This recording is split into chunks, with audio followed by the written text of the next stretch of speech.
Hello friends, welcome back to the many video guys and my YouTube channel guys. Today friends we are going to talk about guys Infinix mobile setting guys, and today friends I am going to show you guys Infinix mobile guys phone development setting, how to turn on and how to use. Friends, you want to use Infinix mobile phone development settings, so how to on and use development one by one, step by step friends we will talk about.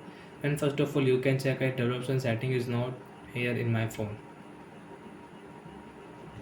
Search here development setting DEVE. Friends, you can see development setting is not here in Infinix mobile. So when direct search here build number setting, and direct means you can on guys my phone setting, and when scroll it and when you can see a build number setting. So guys 1 tab, 2 tab, 3 tab, 4 tab, 5 tab, 6, okay, last tab, and when you can see you are now a developer, and guys development will on, and friends now you can use development setting. Friends, open your phone system setting. After system setting friends you can check here development setting will show here.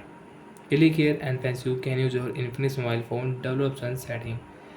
Running service setting, picture color mode, automatic system update, USB setting, shortcut setting, wireless Bluetooth setting. Friends, you can use display wireless setting. You can use from your friends. There are many settings.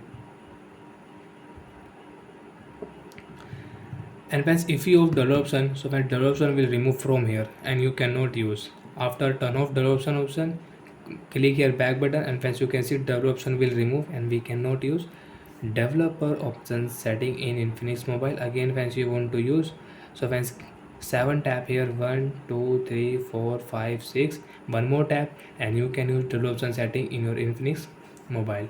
So like that friends you can use developer option setting. So bye friends, thanks for watching the video. I hope friends you understood how to turn on, how to turn off developer option in Infinix mobile. Bye friends, thanks for watching.